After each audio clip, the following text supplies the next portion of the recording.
So if you're on GitLab, I don't know if you all have accounts. Does anybody not have an account? No, I don't have an account. I have actually GitHub.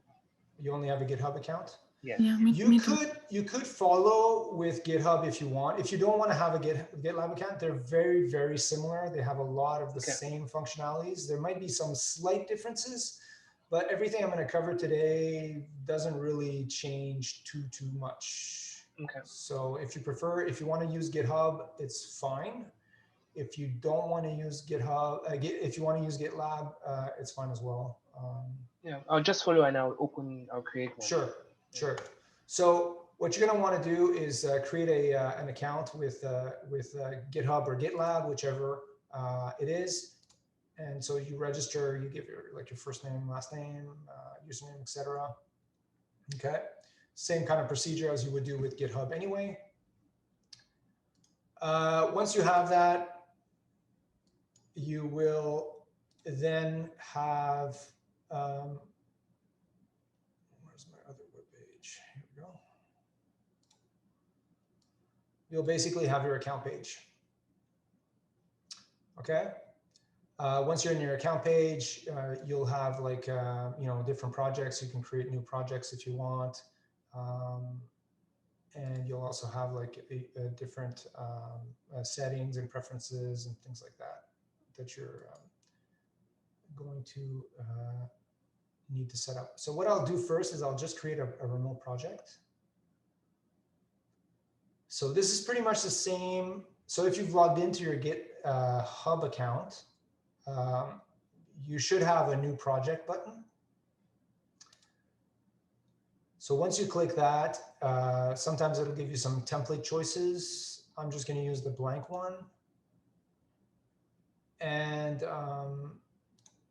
here you can type in the project name. So I'm just going to call it Git Demo, because that's what I call my folder. Okay.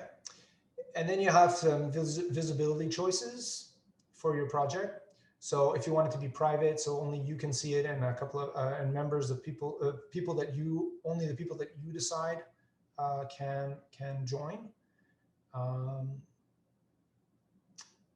So you choose that, or if you want to make it public and anybody can see the project, you can choose a public repository. This you can always change as you go along. So if you want to start it off as a private project, you can have it that way, and then later on say, oh, you know what? I'll make this public. Now I don't mind. I'm not as shy of showing my work. You can switch it to public. So, but if you want to start off and just test things, maybe just put it private. Or if you're working on school projects and you don't want people necessarily to see everything you're doing initially, you can do that. So once you've entered the information here, you can also initialize it with a README, but the thing is I already have a README in my local repository, so I don't want to create it. I'm going to create the project. Once you've created the project, then it's going to give you some information. So this is actually some of the stuff that we covered earlier. So it tells you how to configure, your Git, your local Git configuration. Okay, right here at the top. Gives you also instructions, like if you want to create a new repository. So if you don't already have one, you can run this git clone command, which allows you to actually take this remote repository and bring it onto your computer. Okay.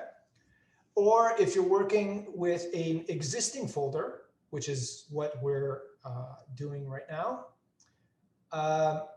it tells you basically to cd into that folder, do a git init if you haven't, but the thing is we already have. So actually this is not our case. We're actually the last case. So you want to push an existing Git repository. So we do actually have an existing Git repository. This is how you would basically go about adding this. So that's what we'll do now. Okay.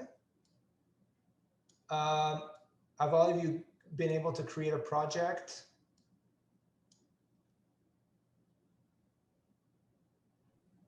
Yes. Yes, in yes. GitHub and GitLab? Okay. So one important thing though is normally when you do your push command, you're going to want to have an SSH key set up. So I don't know if all of you have one set up, but there is a detailed way to do that. You would want to set that up. So the way to do that is normally in your settings. If you go to your preferences, you'll have this thing called SSH keys. Okay. And once you go into the SSH keys, they here will allow you to create one. So if you want to generate one, it gives you basically the information on how to do that. Okay.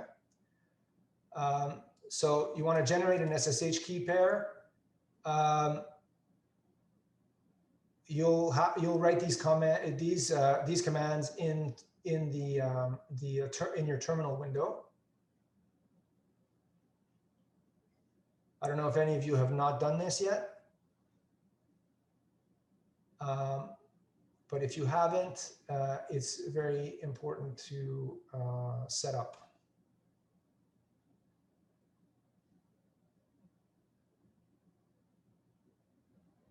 How many of you have not done this?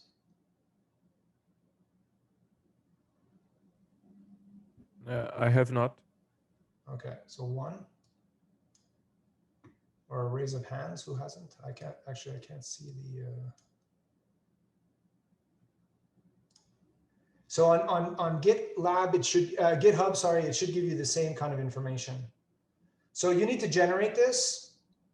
The command line is fairly straightforward. So you generally, I would suggest you use the this version, the ED25519 version. Basically, these are SSH keys. Okay, sure. So these SSH keys are basically to make sure that your communication is encrypted between yourself and the server. Okay, there's two modes actually of working. There's the SSH version and there's the HTTP version, HTTPS, sorry, version. So you can use both, but the SSH is much easier to deal with. So I really suggest that you have your keys generated. It'll save you some headaches. So this documentation goes through exactly how to do it. So it's not super complicated. You just need to do a little bit of reading. Then once that's done, you actually go back to your user settings and you actually copy the content of your key here, and then you add it. You can give it an expiry as well. You can give it a title if you want. And once that's done, you don't have to deal with it anymore. So let me go back to my projects. Actually, no.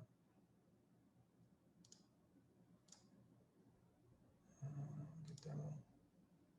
Okay. So let me switch over back to my command line.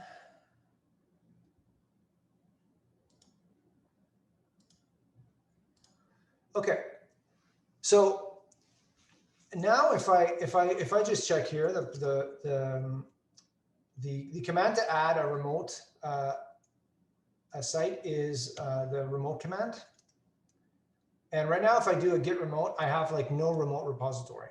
So that means that this repository is locally only, and it doesn't have any server end to it. So what I'm going to need to do is I'm going to need to go and add that repository. So I'm going to add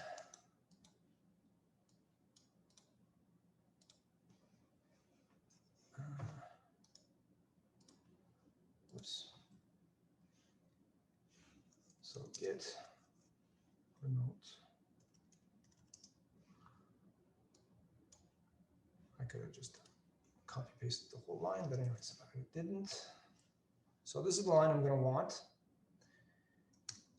And this is going to add the remote repository. So now if I check remote-v, which is for verbose, it shows me that I have these two remote repositories, one for fetching and one for pushing.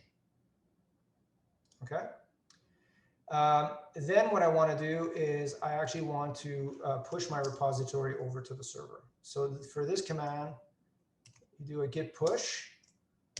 You have to say -u because you want it to be tracked. But this you only need to do the first time you push your repository. After that, or branch, you need to do that the first time so that so that they track each other. But every other push further on, you don't have to do this anymore. Let me just rewind one little bit. So there's two commands really that you're going to be using very frequently with the remote repository. And one is push, and that is to take the code that you have in your local repository and move it over to the server, the remote repository. And the fetch is going to do the same thing, but well, it's going to take from, sorry, the reverse. It's going to do the reverse operation. So it's going to take whatever's on the server side and bring it to your local. Okay. So I'm going to do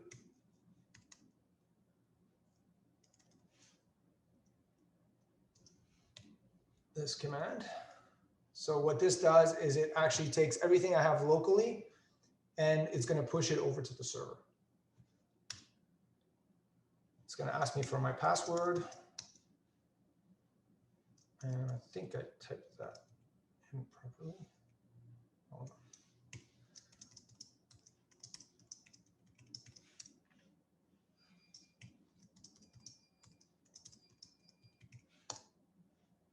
Okay. So what that's done now is that with this push command, I've actually pushed it over to the server. Now, if I do a refresh of my Git demo, now we see that my code has actually moved over to the server side. Okay, so now I have the README, and as you see, I told you Markdown. When you do, there's certain little characters that you put in there. It will automatically parse them and create like a nicer feel to the file. Okay, so the pound sign creates a title, a header 1, for example, and then header 2 is like 2 pound signs, and et cetera, et cetera. Okay, so once it's there, like you'll be able to do git fetches. That gets the information from the server. There's another also a useful one, which is a get pull. And what this does, it actually going to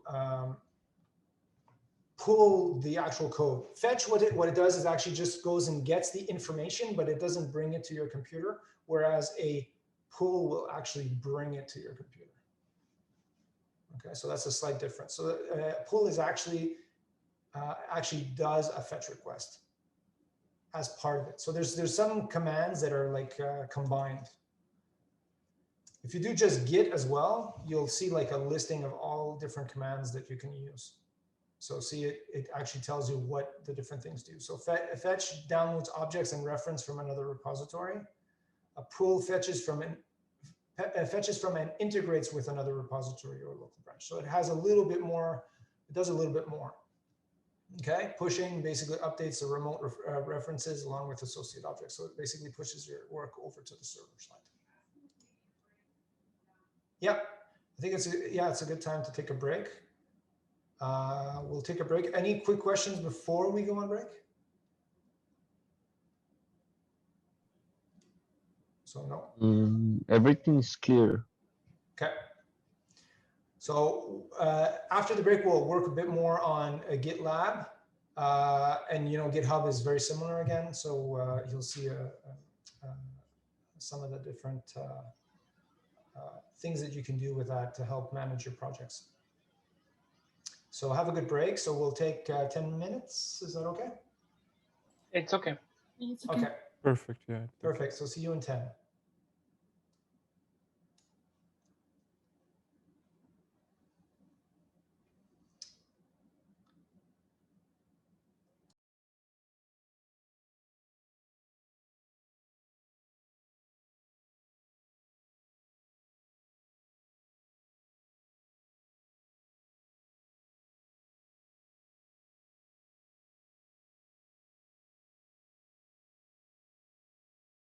synonymous to if you're working on a specific feature, for example, on an application, you might be working on a separate branch.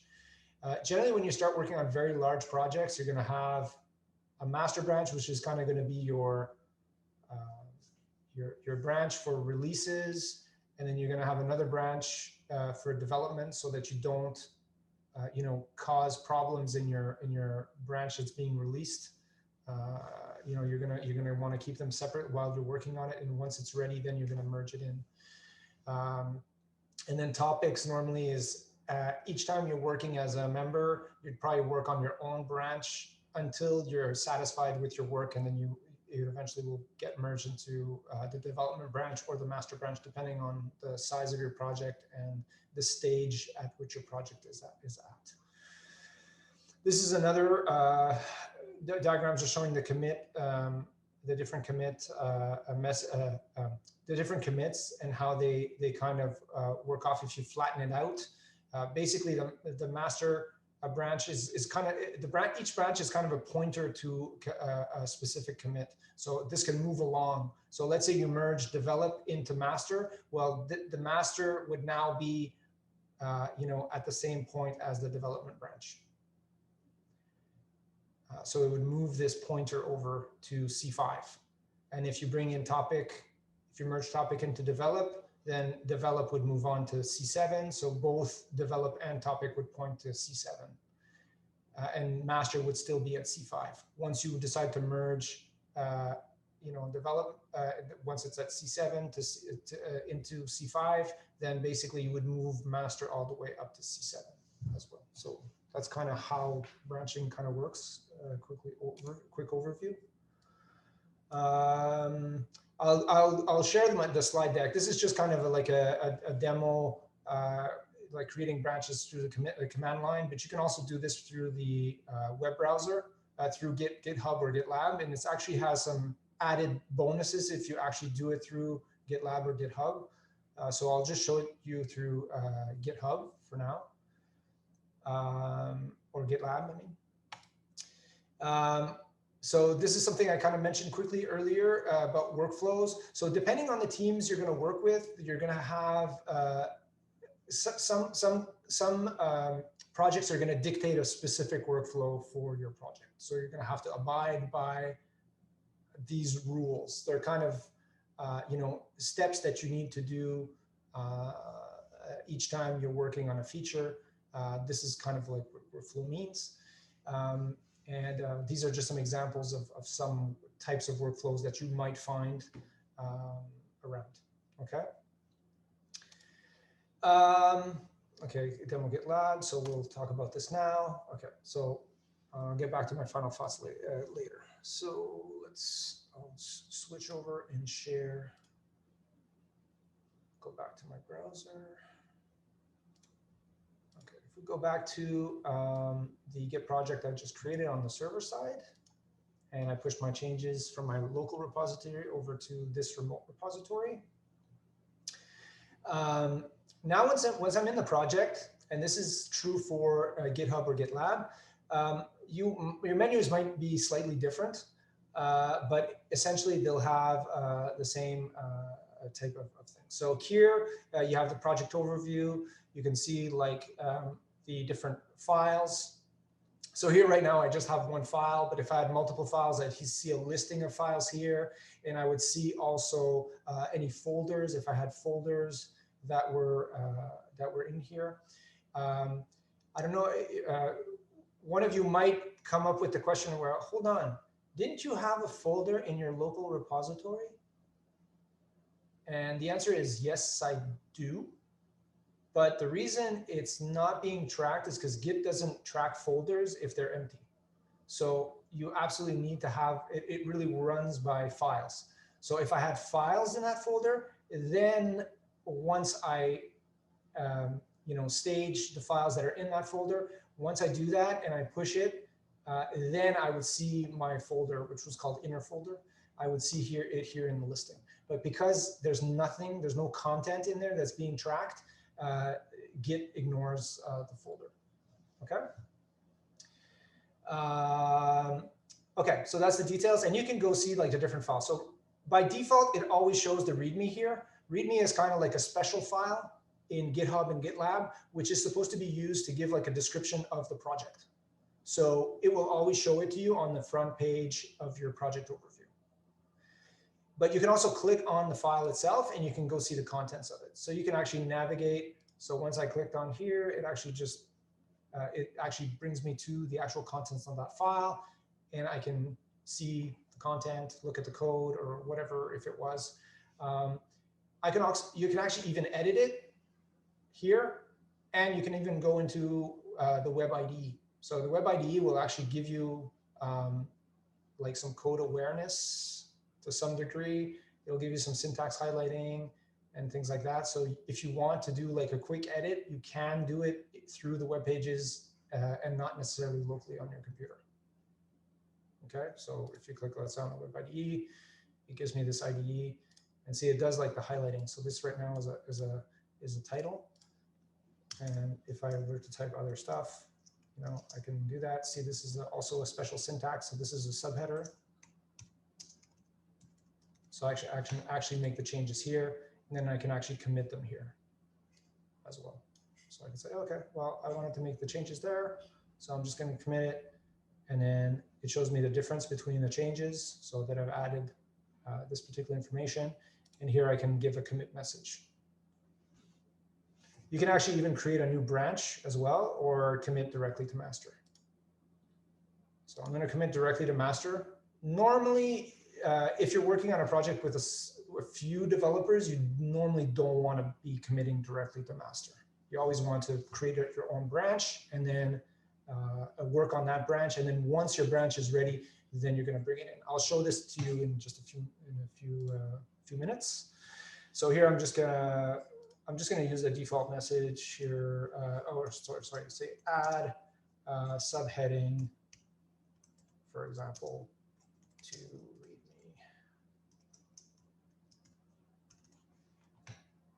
Okay, and I'm going to commit. And now this is committed.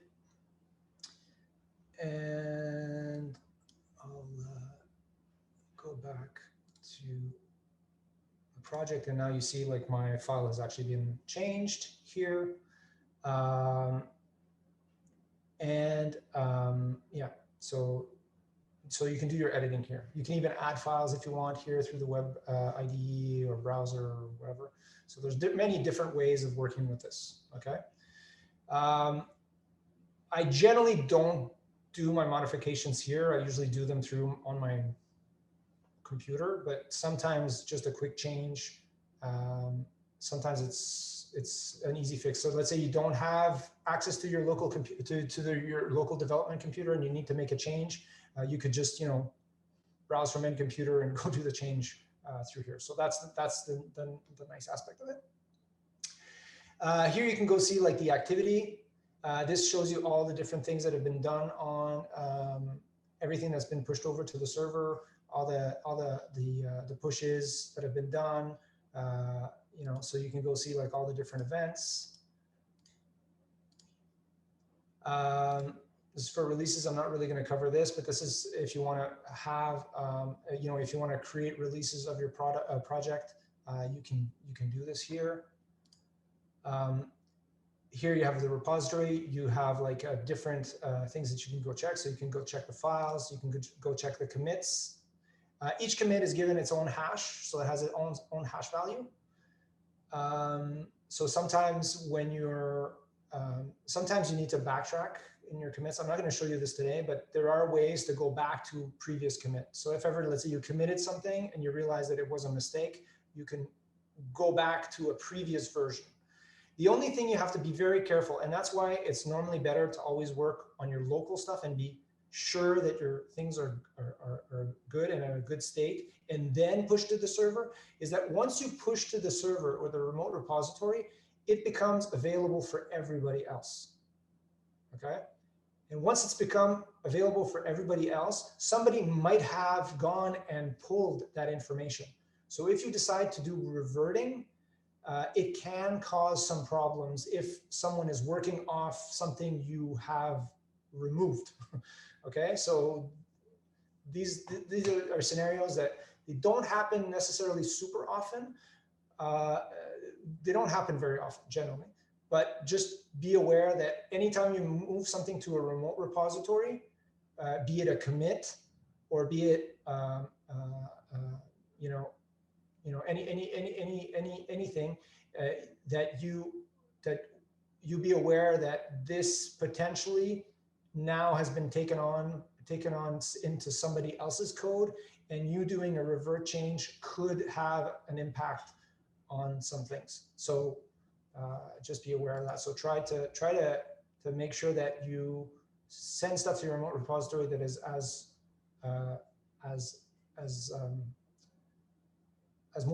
most complete possible. The other thing, and this is mostly if you're working straight off master. If you're working off your own branch and people know you're working on your own branch, this is where branches become super important, is that if it's your own branch and you're the only one working on it, then you can do sometimes these kind of changes, because people won't go grab your branch just for the fun of it. They know that it's a work in progress, and they'll kind of leave it as is. So doing reverts on those is not as bad, but doing reverts on masters is really, can be really bad. So try to avoid that. So here you also have branches. So you can actually create new branches here. So I can create a new branch, and here it's going to specify like what branch you want to start that off. Right now we only have a master branch, so that's the only branch that we can create a branch from. But you can create branches from different branches. So it doesn't necessarily have to be master. It could be some other branch. So for example, if you were working on a feature for your application, and then you finish that feature, and that feature hasn't yet been merged into master, you could create a new feature that necessitates some of the features, the feature that you had previously worked on. So you might want to create a branch from the branch you just finished working on. So this way you have that work as well as the new work. But if you decide to create your new branch off master, then you don't have the feature work because it hasn't been brought into master yet. So this is something that once you work with it, you'll become more aware with it. So here I could say I could create a new branch. Well, actually, I'll create it in a second, but I just want to show you that you could do that here. I'm just going to work off the issue board first. There's a bunch of different things as well. Tags, contributors. You can kind of see like who's been contributing to the project. You can see like the graph. And you can also do comparisons between different branches to see like what is different between the two, things like that. Okay, let's move on to the issue board. So the issue board is really, really useful.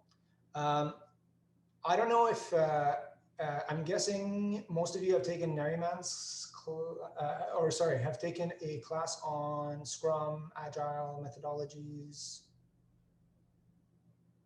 Scrum boards, or Agile. Yes, we did. Kanban, stuff like that. Yeah. Yes. We did. Yeah. Okay. Yeah. So you can use your workflows here. So you can create like your own board. So this is similar to a board, like a Kanban board or a Scrum board. And you can, so you can create like your own columns. And you can create like new issues. So I can create a new issue here. So I can say feature, chore. Add console project. So you can create like a bunch of issues. Actually, yeah, I'm going to say feature add.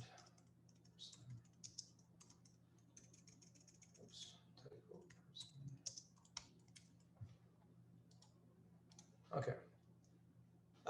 Obviously, actually, with these two, you can add labels to them. Let me go to the labels. labels. So here you can generate a default list. So I'm going to generate a default list of labels. So these are all the labels that will be available for your board. So you can tag things. So for example, this one, I can give it like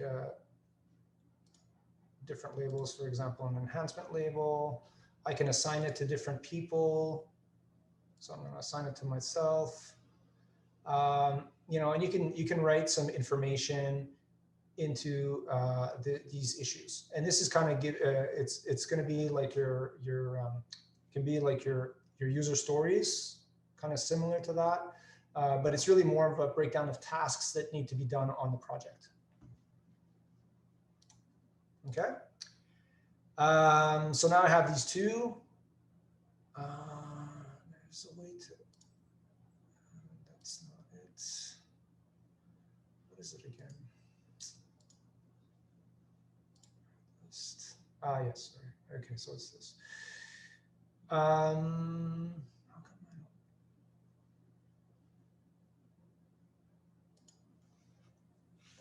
So I'm going to create a project label. So you can add like other labels and give them colors.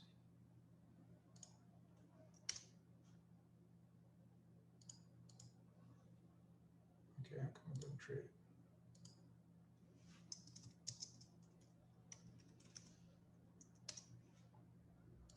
Hello. Okay, that's why. It's showing. Okay, so I can actually, you can add like your your own lists as well. Okay, so it can be in progress. You could have like in progress, or you could have like you can also have like a done column if you want. So you can add all any column that you want, and then you can move them around into like the different columns as you're working on. Okay.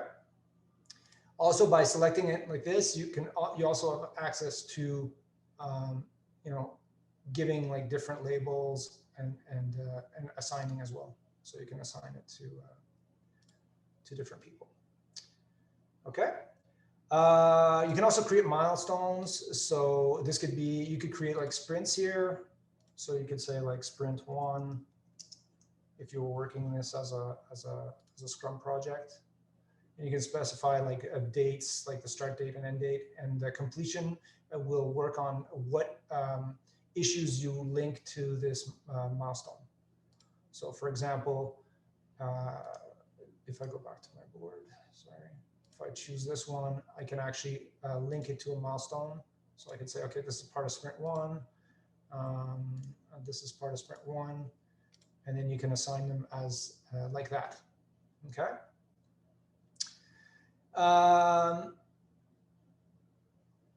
Any questions on this?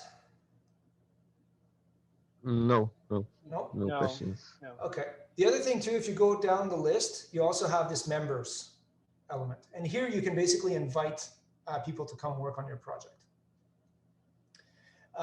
This was one of the big strengths of GitLab in the past. Since the lockdown, though, GitHub has really changed its mentality. Before, GitHub used to only allow you one private project, and that was it. And I think you couldn't even have any contributors, or you could have like 1 or 2. So you're very, very limited. Whereas GitLab allowed you infinite private projects and an infinite amount of contributors. So you weren't limited on how many people could join you and help you on the project. So there was a real advantage in using GitLab over GitHub if you were working on private projects, because you didn't have limitations. Now, though, with a lot of those restrictions taken off, there isn't really as much use in staying in GitLab. The only real big advantage with GitLab over GitHub, I would say, is their continuous integration and continuous development platform. Continuous delivery, platform. So this is one of GitLab's very, very strong points. Whereas GitHub does do it, but it's generally not free, and usually you have to or it's not as mature. So it's not as good and you're much more limited. But if you're not using that feature, I'd say that they're pretty much equivalent. But that being said, GitHub does have a slight advantage because it does have a bigger community. So there are more people on GitHub, and there are more. So it is a little bit more, has more traffic. Because you can also see both these platforms a bit as a social media platform in a way, because they are used to communicate and also share with other people, right? So a GitHub account could be slightly more, give you slightly more views than if you had a GitLab account. But again, it really depends what you want to do. So they both have their advantages and disadvantages. And honestly, I use more GitLab than I use GitHub, but I do have an account in both platforms, or at least one in both platforms. I think I have 2 in each. Okay, so this is where you can add add and invite members. With GitHub, you can do this as well, but I'm not sure exactly if it's exactly the same thing or if you have as fine-grained security. Because here you can establish who's a maintainer. There's different roles. There's maintainer, developer. You also have just people that can just view your project. They can't actually help on it. And you can also I think the amount of restrictions you can put on a project are slightly more granular on GitLab than they are on GitHub as well. The other thing you have here too, as far as documentation, so you have a wiki. So you can actually create wiki pages, and this can be your documentation for your project. So this is a great place to create some information. So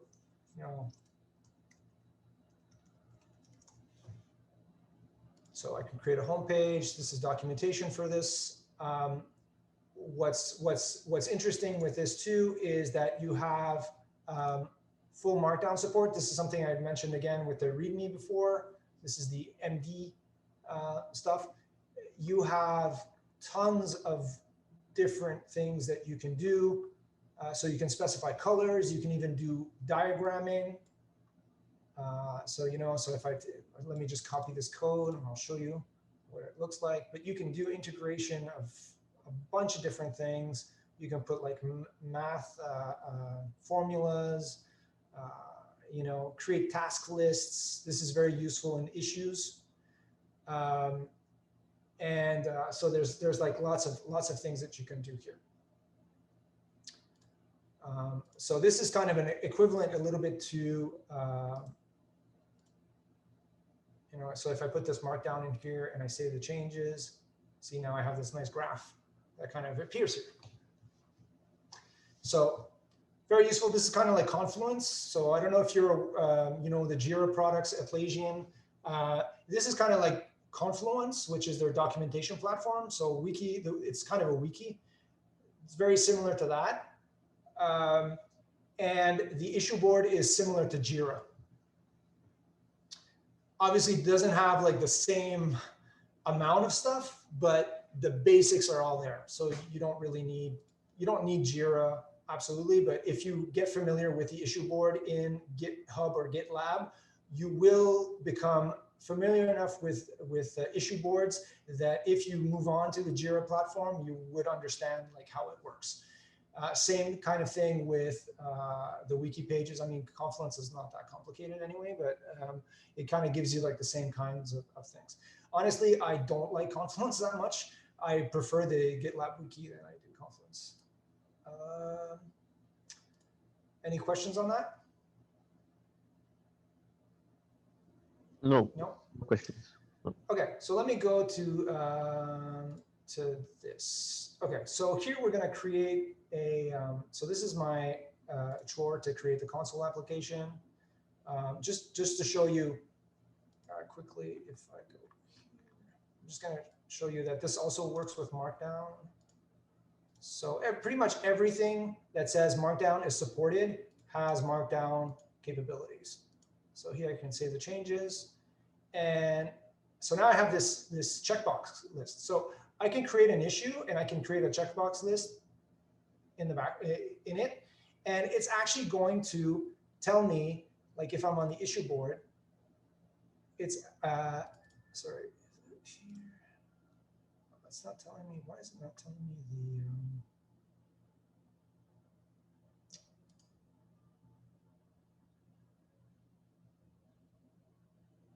I think it might be on the milestone. No. Wondering, maybe it's because it's not in progress. But usually I remember usually tells you how far you are in the tasks. I don't know why it's not showing me.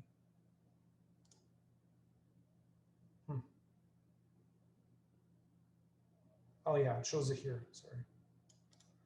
So this actually, if you've broken down your task into multiple elements, it actually will tell you like how far it is in progress.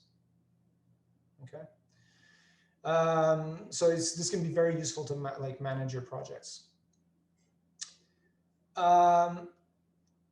Okay, so once I'm here, what I can do is I can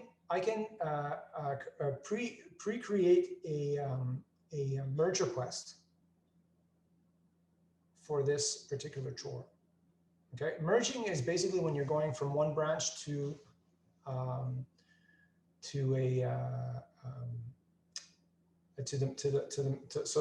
you're going to create like there's going to be a branch, you're going to be working on it, and then once you're ready, there's like you create a merge request, meaning that you want to bring this particular branch into the master branch. Okay, so I'm going to click here, create merge request. And what this does is it creates a merge request. It goes see in the merge request item. And as you see here, this already puts this message which is called which is written closes number 1. Okay, and what is number 1? Number 1 is my task core add console project, and here I have the related merge request to this particular task. If I go here, we'll see also that this merge request is actually requesting to merge one chore add console project into master. Well, when I click that button, what it actually did is created a branch in my project. So if I go back to my repository, I actually have this branch right here now that has been created. So it's been created server side. So if I go back, let's say to my console application, that's why I kind of like to create my branches on the server side, because it does a lot of the things that you would have to do manually with multiple commands all in one. So if I go back here and I do a git pull, okay. If I do a git branch,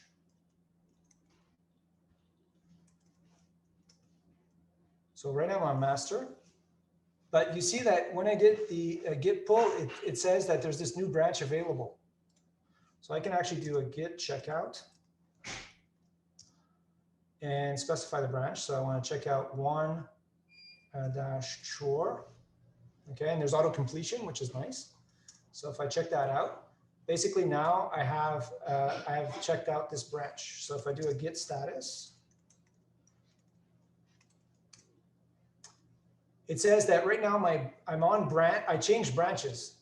So by doing this git checkout, I actually go and get the branch from the server, bring it locally, but I also change myself to be on that branch. So now any changes I make here will actually be reflected, you know, will go to the branch that's on the server side. So let me just right now I have the .NET Framework installed on my computer. So let me just check if it's there. Pretty sure it's installed. Yeah, it's there. So I'm going to say, what is it? .NET new. I don't know if you're familiar with .NET projects.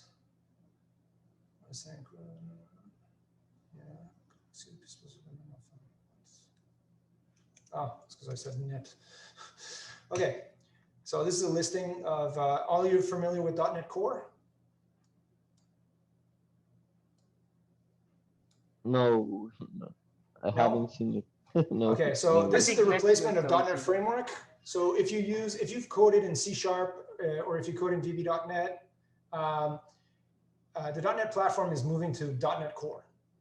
Everything is becoming .NET Core, and before you used to have the .NET Framework 4 points, whatever, you know, the old versions, and now they've moved to everything is going to become Core. They kind of did it gradually, so you could have both before, work in both, but there's a new version that came out which is called .NET Core 5 or .NET 5, sorry, and that's actually .NET Core. So there's no more, after .NET Framework 4, there will no longer be any new versions. It has become .NET 5, which is actually, because .NET Core finished at 3, so, but it's actually .NET Core. So it's just that, it's just a difference. And what's nice with .NET Core is it's really multi-platform. So it works on Linux, Mac, Windows. I think it even works on ARM processors as well through Xamarin. So for you can write code for mobile devices as well. So I'm just going to create a quick project here, which is a console project. Core, oops, .NET, sorry, new, and I'm going to say console.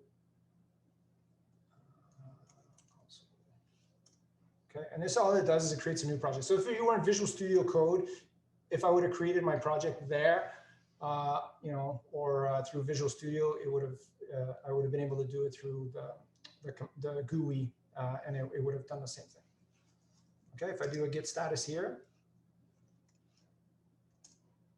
I now have these untracked files. So I have a project CS, I have a gitdemo.cs project, and I have an object file, object folder, sorry. So I can add these with my git add star command, or dot, sorry. I don't know why I use star. I think it was because someone mentioned it earlier. If I do a git status, now I should have all these files. And now I can basically push these over to the server. So I'm going to do a git push. Oh, so, sorry. What did I forget to do? I forgot to commit. You commit. Yes. So that's why it was telling me nothing to do. It should have said there's something else. And you know, it said everything is up to date. But here in the messages, so see, this is why it's important to read the messages. I did the add, but it's telling me, you know, that all these files are new. So that means I still have to commit it. There is a way to commit everything as well. I think it's a commit -a-m, and that will add all the files, even if they aren't staged. So there's a shortcut for that, but I generally never ever use that. I'd like to be more in control of what I'm doing. So here I'm going to say feature, and this I'm going to say add console. Actually, this is more, it's not a feature, it's a chore. Chores are some things that are not very hard to do. So they're not like, they don't require coding. So this is just kind of a keyword. So you might see this. Sometimes just a chore, and it just means it's like not something it's mindless. It's not really a complicated thing to do. So project. Okay. So I'm going to commit that. Now I'm going to git push. Okay. So now that pushed on, but you see that it sent it from the one shore add console project branch to the one shore add console project branch that's remote.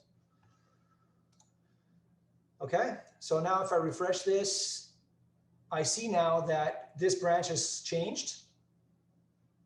It has this new commit.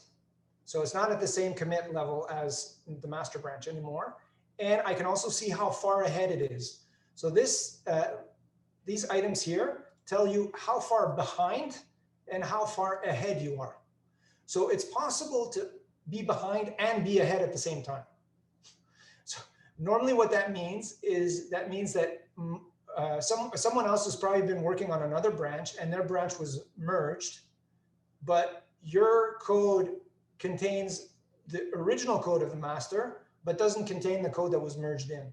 So that's why it would be behind a couple of commits, but it would also, but it's also ahead because you have committed your own work as well. Okay. Now what's nice with my merge request, so if I go back to the merge request I had, I can actually go and drill into this and see what's happening in this particular merge request. So if I go here, first of all, it's going to tell me, it's going to give me an overview of what's in here. I'm going to see how many commits have been done to it. So only one commit has been done. And I'm going to be able to go see what the changes are. So this actually shows me all the changes that have happened in my push to this branch and my request to merge. So this is telling me everything that I'm going to bring into the master branch if I merge. Okay. And what's really cool with this is that you can actually do code reviews. So if you're working on a project with multiple people, each one is working on their branch, creating their merge request off their issue. So usually I find that's the easiest workflow is that you create your issues. So this way you can, structure what work needs to be done, assign it to the different people. Once they take on that issue, you can let some people self-assign their issues if you want. Like if you have a bunch of issues, you have a Scrum meeting, you say, okay, these are the issues that we're going to tackle this week. Is there a specific issue you want to start on? And then someone might say, oh yeah, I'd like to work issue 1. I'd like to, the other person says issue 2. You can also give a complexity level to each issue. So, some issues take more time than others, or you can also eventually break them down into smaller issues as well, if you find that they're too large. But that board gives you a starting point of how to break down all the different tasks that need to be done and who's going to take them over. Once the person takes the task, they can create a merge request off that task. That is going to automatically create the branch for them to work on. And it's also going to start off the merge request, which is going to be called a draft merge request. Okay. And it's going to keep that draft message. I'll go back. You'll see it in the overview. And when they work on the code, anytime they make changes or updates to it, they will automatically appear in the changes window here. Okay. And then what can be done is once the merge request is ready. Sorry, right now, Henry. Yes. I think you're sharing the wrong screen. Oh. Because you're talking on the terminal, and I think you're on GitLab. Sorry. It's okay. Yeah, that's. I wish someone would have told me that earlier. That's a big thing. Okay. Yeah, we were confused. Sorry what's about happening? that. Okay, so yeah, I did the push. Okay, so sorry. Let me go back to this. Okay. Okay, so sorry. Let me go back to the repository and the branches. So sorry. So this is what I was explaining. So I checked out that branch, right, locally. I created the console project on it, right? Then after that, I added the files like you saw to the staging area. I committed them and then I pushed to the server. Everybody okay with that? Now you see my browser? Yeah. Oh yeah, good. Sorry about that. Okay. All good. So all good now. Yeah, this is what I was talking about. So if I go over to the repository and I go branches, I see that this branch has been added, and I can see, and actually I'd shown it earlier, But now I see that it actually has changes on it. Like the message here has changed. And now it says also that 4 minutes ago, this was modified. And it also tells me where this is situated as in reference to the master branch. So it's telling me right now that it's one commit ahead of master. That's because I created the project and I committed that. So that's one commit ahead. When if you're working on with multiple people and they're doing this, then you would have like a second branch for the other person that would show up as well here. And if they had merged it, then you might also be behind. So right now I'm 0 commits behind master, but that's because no one has made any modifications to master since I branched off master. Okay, but if changes had been integrated into master, it's possible that I might be behind here, and it's possible also that I might be, but also still be ahead. So ahead is always that you've done some changes to the branch. Behind means that changes to the branch that this branch has been branched off has had changes. Do you follow? I think that sentence was a little bit. Yeah, it's good. It's clear. Okay. So if I go, and if you look at the graph here too, you will see like remember the pointers, the flat pointers that we saw. You see that the chore is actually ahead. Right now it's flat because there's only one branch working off this. If there was multiple branches, you would actually start and see a tree happening here. Okay.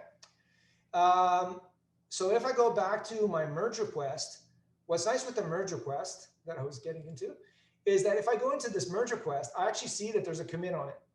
This is the commit that I pushed. This merge request is stating that I want to eventually merge this chore branch into master branch, right? What's nice too here is that it actually closes issue 1. So once I merge, automatically my issue that was open will automatically jump to closed. So on the issue board, it'll move over to the closed area. Okay. So there is some automation there. Okay, so this is detecting automatically that you have done your issue, like your task. Exactly. Once it's done. And normally what you would want to do here on the assignee, actually for the merge request, you actually would not want to assign yourself. Normally it's better for someone else from your team to merge. And I'll show you. I have a question on this. Let's say sure. We have, like, I'm the owner of the project. Yes. So I don't want people merging without my consent. That you can do. So if you go in settings, if you go into,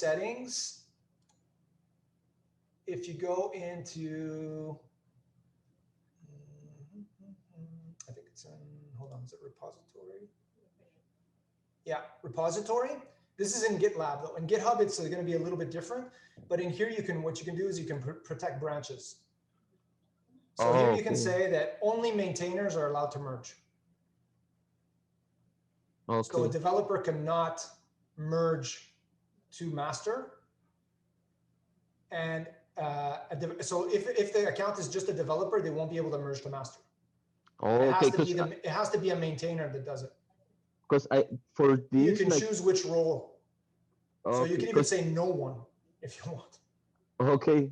Yeah, because on GitHub, I haven't seen the option to do it.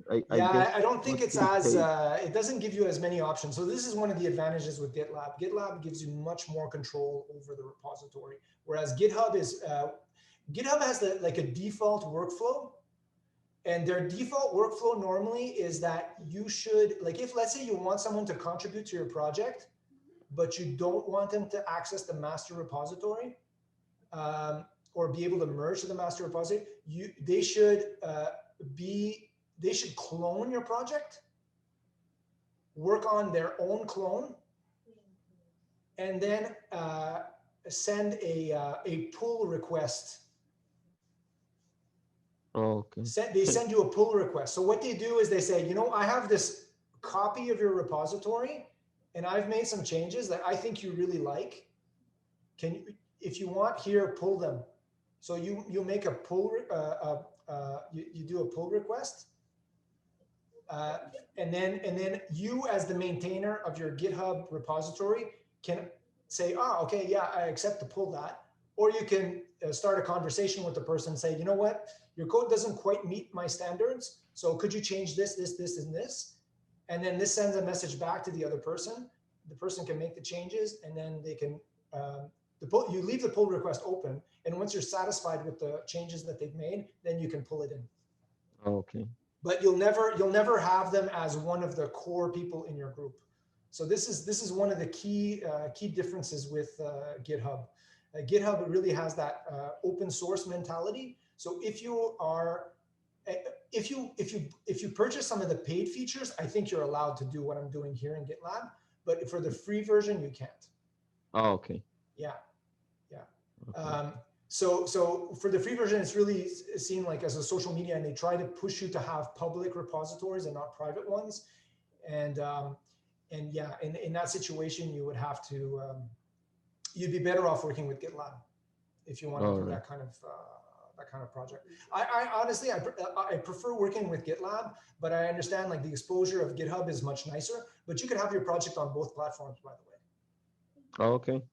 So you can, you know, where for the remote repositories, you're not forced to just use one. You can have multiple remote repositories.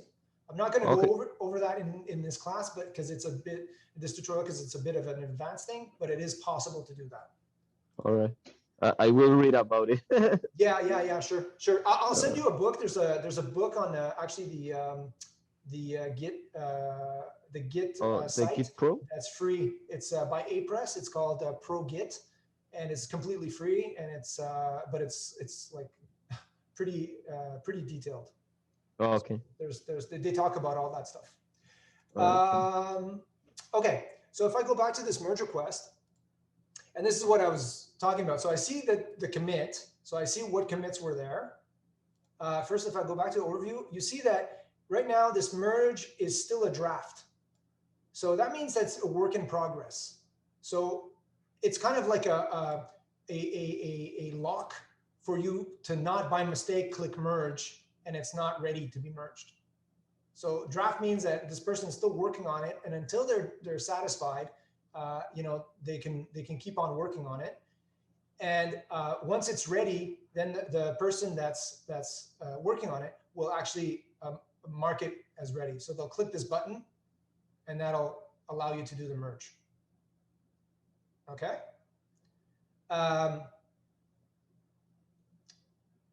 Anyways, so.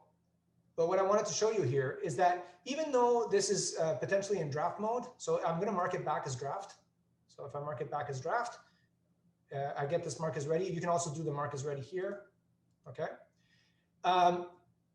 What's nice is you have this changes tab, and in this changes tab, you actually see the code that's been changed and what's going to eventually get merged into the master branch if you do click that merge button. Okay. And what's really cool with this is that you can actually open discussions with the other developers. So, you know, even if they're not online and you guys are, and this is what's nice with remote work is that you're not always working on exactly the same schedules, right? So you can say, okay, like here, you know, oops, I'm going to create a comment here and I'm going to say, you know, I think we can have better message. And then so, you know, you have all the emojis as well. So let's say a smiley cat.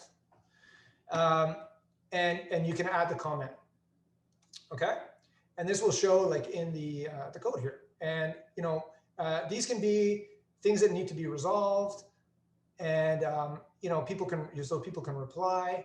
You can actually, if you have members in your team, you can actually use like the @ sign, and you can choose them so that they get a message. So it would actually even email you if someone commented on your code, or if you had integration, let's say, because you can integrate GitLab into Slack. So it can actually, you can create a Slack channel within your group, that will actually be populated by everything that's happening on GitLab. So you can kind of get a feed of like, you know, a bunch of different things that are happening on GitLab, and kind of get a feel like, oh, okay, you know, a new merge request has been created, so you can go check it out. So this allows like a dialogue to happen, and then people can do some corrections. And then at a certain point, what you do is you basically resolve the thread. So right now I have the comment here. So resolving the thread means that that issue has been discussed and people are happy that it's, you know, resolved, and you click resolve and the whole thing will disappear, because you'll see it once I do comments and stuff like that. I actually even see it in the overview. So in the overview, we see the threads of the discussion.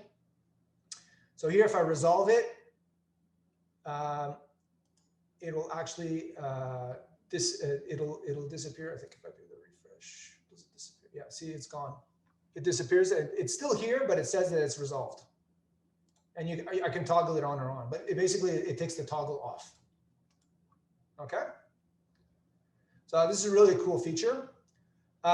If ever there's a conflict between your merge request, so people modified like the same code, because this can happen. So you're working on two different branches, and you make a change to the same method on both sides. So John writes, you know, some if statement in there, and someone else modifies another part in the same method or function, and you know, once one person merges into master, well, then when the next person wants to merge into master, some code might have been, you know, might have touched like the same lines, and it can't figure out. Usually it does a pretty good job of figuring out what's been changed and what, so it'll try to resolve the merge conflicts as best it can, but it does happen that it can't do it. But Git will block you. So Git will automatically block you if it feels like there's a conflict between the two branches and it can't determine what change is the best change. And then you'll be able to resolve it. You can either resolve it through the GitLab or GitHub interface. So it'll actually show you the differences between the changes. And then once that's done, you know, you can so usually when there's a merge request, you'll see like both sides. You'll see like the side that you're pushing to, and the side that of your code. And then what it'll do is it'll kind of merge that file together, but it'll give like a special syntax, a text syntax that'll show you the conflicting elements, and then you have to go in and edit it to remove the lines or add the lines of one or the other. And then once you're satisfied, you basically restage the file that was a merge conflict. So it'll actually show you in the Git status. If you do Git status, you'll see it there. And then you simply add it to the staging area, and then you commit again, and then everything is good. And then it's going to show you that there's no merge conflict anymore, and then you can merge your files. So I'm going to mark these as ready. And then if I do merge, what it's going to do is it's going to merge that over. If I go over to the merge request, you see that it's actually disappeared, and it's actually now in the merged. If I go to the issue board, you see now that issue has disappeared.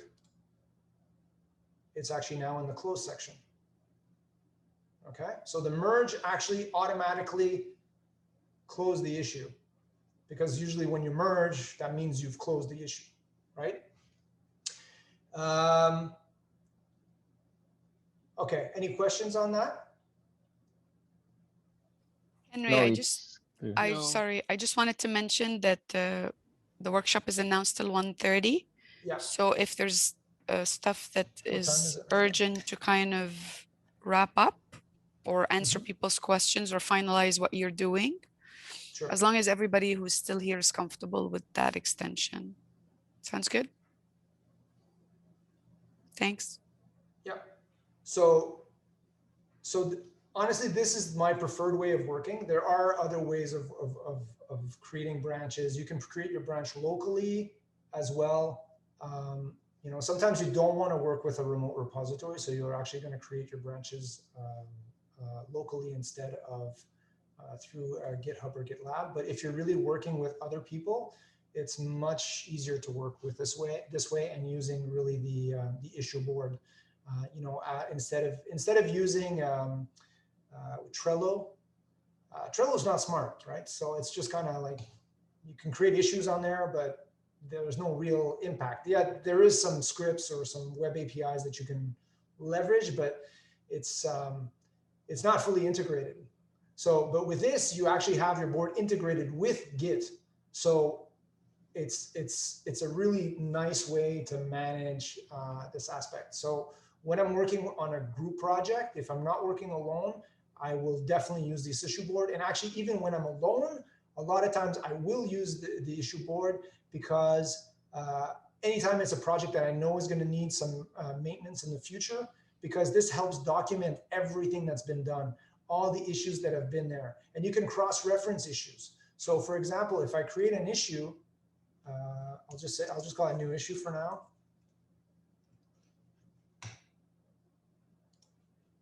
If I go on this issue, I can actually, in the text here, I can mention other issues. So I can say, you know, I say blocks number 2. And that basically means that, you know, it's blocking issue number 2. And I can see what issue number 2 is. So then I can, you know, I can link to the other issues. I can go see what that issue is. And then so you can link all your issues or have references to different issues, or you know, if you have a bug, you can specify what issue it was related to, if you can determine what code it actually was linked to, and this can help the person that actually needs to fix the bug. So as a project manager, you know, or anybody on the team, if you know that the bug is related to something else, you can actually link it to that, so that people can go see the other issue even though it was closed. And then from that issue that was closed, even, they can go see what merge it was on. So if I go over to, hold on. So if I go to closed issues, if I go to this one, I can still go see like what merge request this was part of.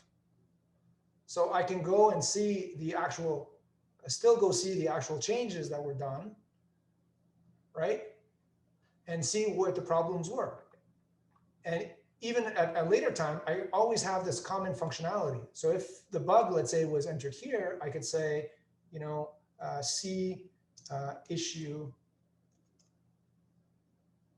or I could say like, this is where the bug for number 3 is happening.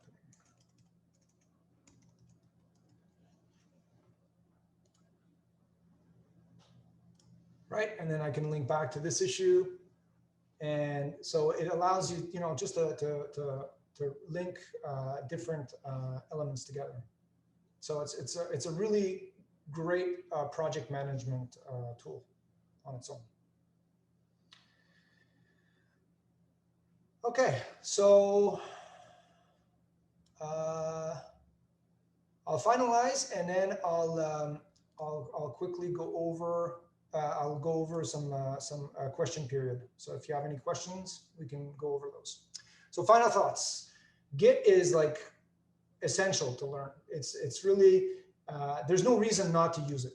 None at all. Like, I mean, even if you work a solo project, you should still be using Git, because it avoids like the whole keeping backups of your work. And the thing is that every time you do a commit, you're keeping the state of what files were like at a certain given point. So you're keeping a history of all the changes that you've made. And, you know, for example, if you're working on a Word document, you make some changes. While you're in the document, you can always do undo, undo, undo, or redo, right? Once you close that document, that is gone. Same thing with an IDE. So if I make changes to files, and then I undo changes or remove elements, and I don't save like some sort of copy, I can never go back to that state once I close the IDE, because I don't have the undo anymore. Well, Git works outside of the IDE, so it has this tracking mechanism. So all the time you can revert back to different versions. But what's important is you have to commit them. If you don't commit, that's a bad thing. I suggest that you should usually, if you're working with GitHub or GitLab, I suggest that you usually try to push at least once a day to the server side, at least once. Sometimes I'll even push after each commit I make. But what's important though is I never make a commit without my application compiling.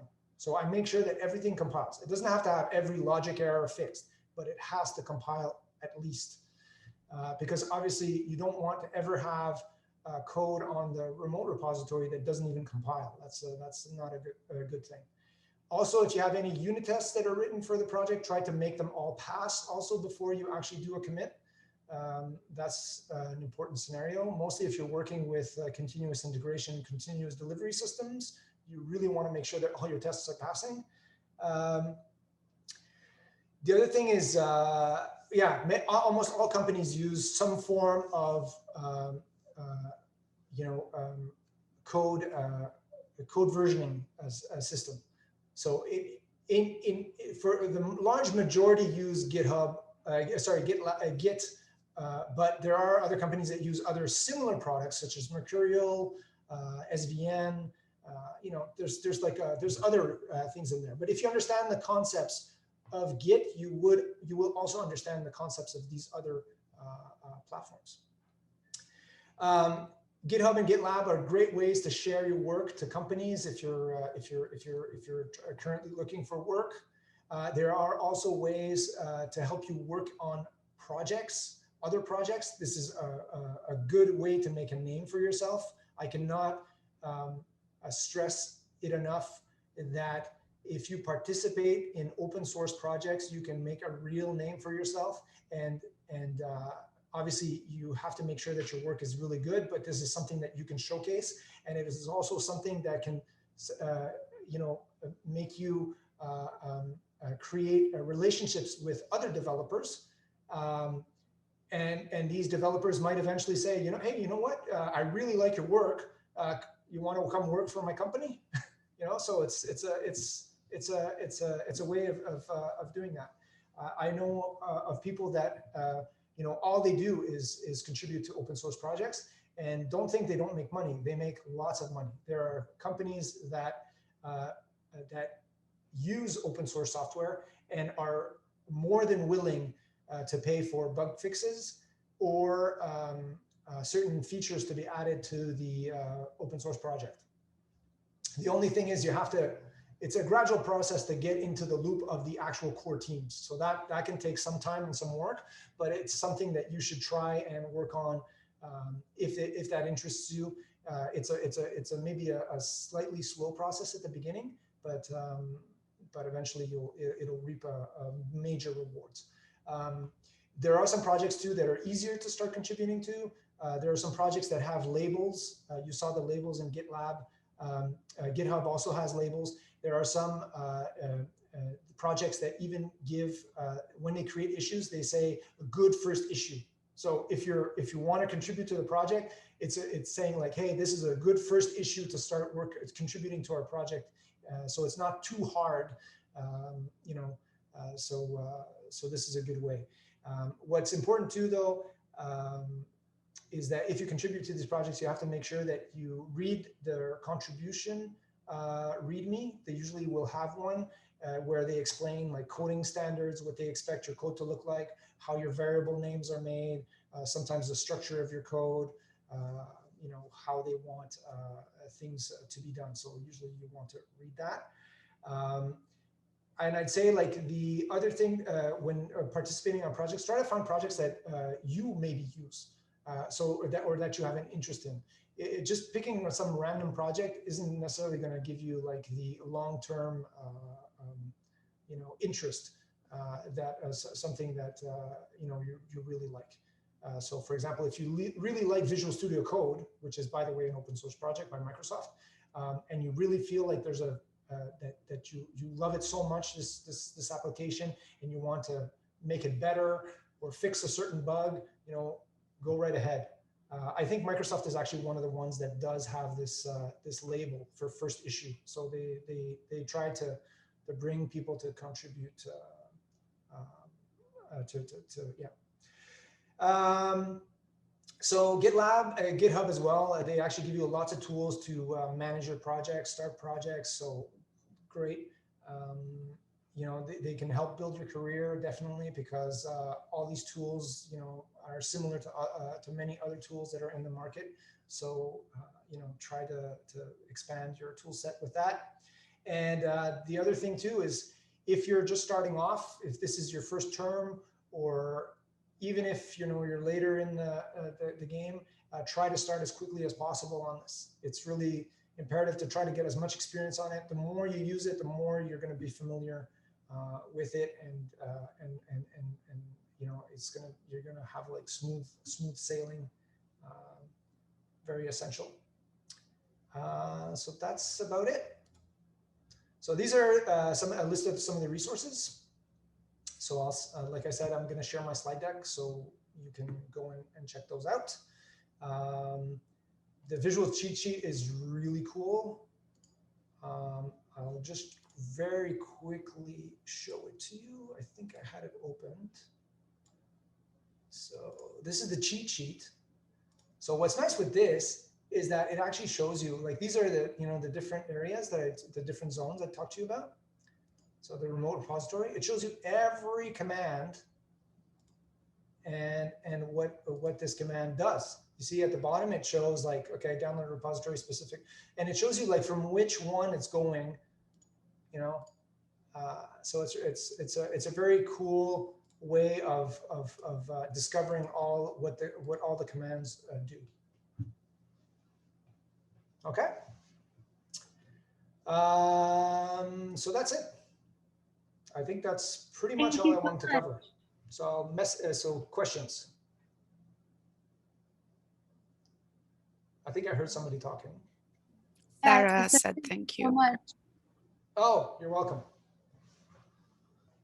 I know it was a bit of a whirlwind tour.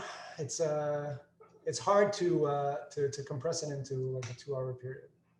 So, but like I said, if you have, you know, using it is really what's going to help you with this, doing things on your own, and try to work on group projects. I think that's really the best way to learn. But with merge requests, try never to have the same person that's creating the merge request be the one that merges. Always try to have someone that does the code review.